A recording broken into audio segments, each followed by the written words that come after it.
Alors, ce projet franco-québécois, il est ancré, comme je le disais, sur un accord de coopération. Et cet accord de coopération, il décline finalement nos actions sur plusieurs champs et plusieurs thèmes.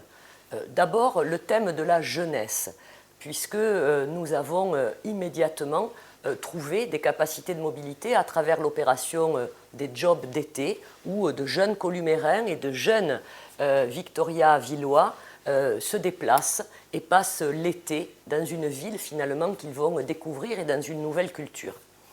La mise en relation également de cette jeunesse peut offrir des perspectives en matière d'emploi et de nouvelles perspectives professionnelles. D'ailleurs, Victoriaville est venue participer à notre salon pour l'emploi ici à Colomiers avec des propositions extrêmement riches.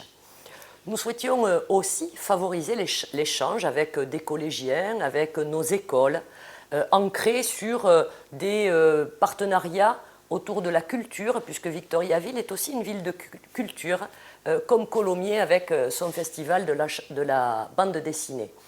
Enfin, le monde économique a beaucoup participé à cette dynamique de projets et de partenariats à travers le club des entreprises de l'Ouest toulousain, mais aussi avec notre tiers-lieu dédié à l'économie sociale et solidaire, notre mijoteuse, qui s'est mis immédiatement en relation avec le Hublot, qui est son équivalent chez nos amis de Victoriaville.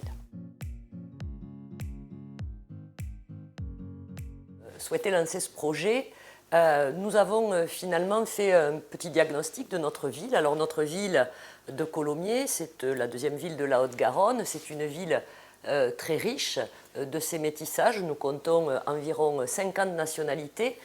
C'est une ville aussi importante parce que sur le plan international, les installations d'Airbus y sont très présentes. C'est une ville jeune, la population jeune est très importante à Colomiers. Et puis, c'est aussi une ville urbaine. Néanmoins, la ville de Colomiers, dans cette urbanité, a toujours ancré depuis une dizaine d'années son projet politique autour des sujets du développement durable avec l'agenda 21, notamment il y a quelques années et encore aujourd'hui avec le pacte de la transition écologique. Enfin, dans nos recherches, il est apparu évident que le gouvernement québécois, les Québécois en particulier, et puis ensuite, et nous l'avons découvert, la ville de Victoriaville bénéficie d'une image extrêmement positive dans nos populations, cette image très positive ancrée aussi dans notre histoire, certainement. Alors, lorsque nous avons eu nos premiers contacts avec Victoriaville, cela est apparu évident, cette ville qui est le berceau du développement durable au Québec, proche de Montréal, proche de la ville du Québec, et pour laquelle il n'y avait pas non plus ce barrage de la langue, une ville francophone, qui n'est donc plus un frein pour nos concitoyennes et nos concitoyens, les columérines et les columérins, pour envisager leur mobilité et leur coopération.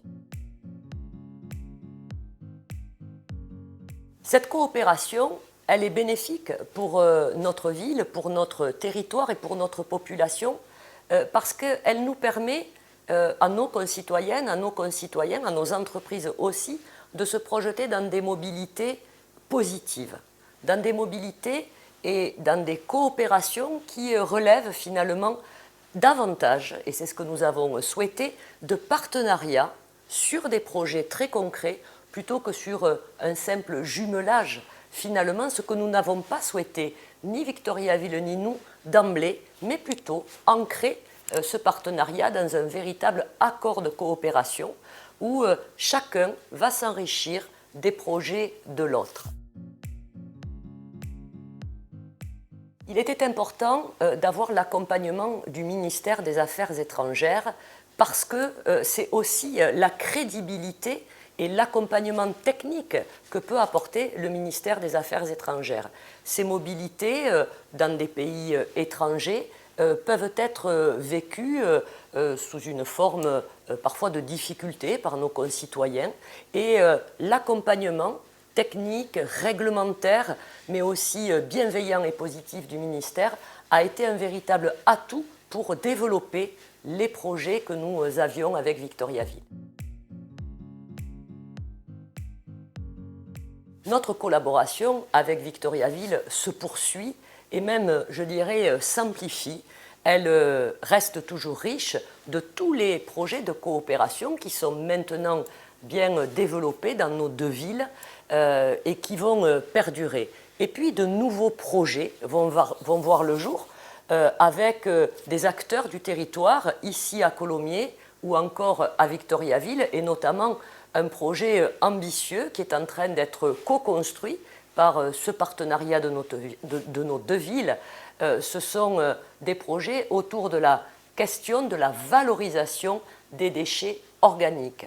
Alors c'est un projet qui fait à la fois écho au programme columérin de la ville fertile, mais aussi à la candidature de Victoriaville au label Zone d'innovation agricole et circulaire, porté par le gouvernement québécois et que nous soutenons.